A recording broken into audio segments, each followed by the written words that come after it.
Plant FAQs. Passiflora lutea. What is Passiflora lutea? For years, I've been captivated by the unique beauty of climbing vines. Their ability to transform a bare wall or fence into a lush tapestry is simply unmatched. But among the many varieties I've encountered, the yellow passionflower, Passiflora lutea, holds a special place in my heart.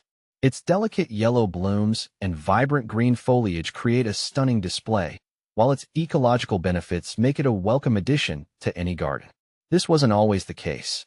My initial forays into cultivating Passiflora lutea were met with mixed results. The desire to witness its magic firsthand outweighed any initial research, leading to a few missteps. But through trial and error, I've come to understand the specific needs of this captivating vine. Now, I'm eager to share my experience and help others cultivate their own slice of passionflower paradise. Passiflora lutea versus suberosa. When I compared Passiflora lutea to Passiflora suberosa, I found that the lutea's vibrant yellow flowers stood out much more, adding a bright pop to my garden. In contrast, the suberosa, with its more subtle orange blooms, seemed to blend in more and didn't grab my attention as much. The lutea was also more vigorous in growth, covering my trellis quickly, while the suberosa took its time and needed more encouragement to thrive. I enjoyed the more striking visual impact of the lutea, though I appreciated the unique, slightly exotic look of the suberosa in a more understated way. How to grow Passiflora lutea. Growing Passiflora lutea is a rewarding experience, but it requires a touch of knowledge and care. Here's a breakdown of the key steps. Finding the perfect spot.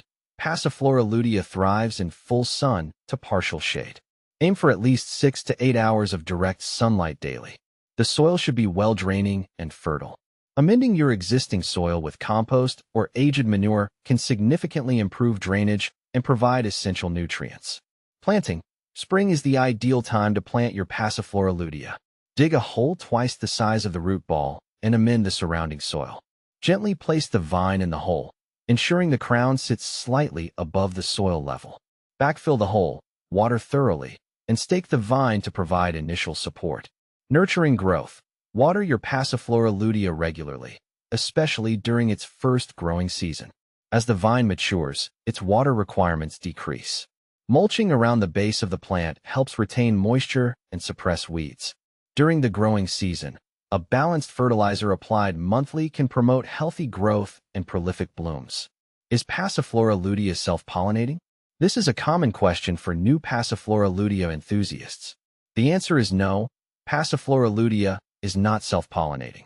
It relies on pollinators, such as bees and butterflies, to transfer pollen between flowers and facilitate fruit production.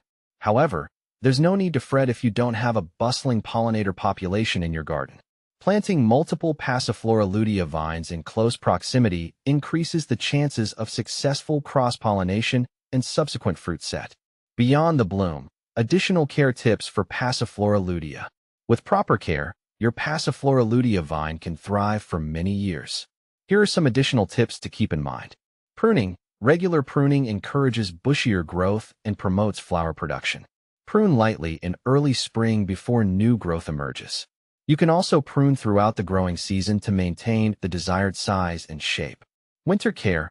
Passiflora lutea is a hardy vine, but it can benefit from winter protection in colder climates. Apply a layer of mulch around the base of the plant to insulate the roots. In very cold regions, you can also consider covering the vine with burlap or frost cloth. What to plant with Passiflora lutea. Passiflora lutea's vibrant personality makes it a versatile addition to various garden designs. Here are some ideas for companion plants. Milkweed. This native plant attracts butterflies, including the monarch butterfly, which can also pollinate your Passiflora lutea. Clematis. Clematis offers a beautiful counterpoint to Passiflora lutea's yellow blooms, with its vibrant blue or purple flowers. Both vines can be trained to share the same support structure. Herbs.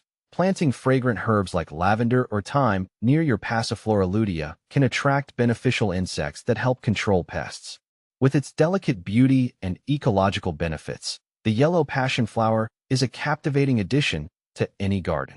By following these simple tips, you can cultivate your own slice of passionflower paradise and witness its enduring charm firsthand.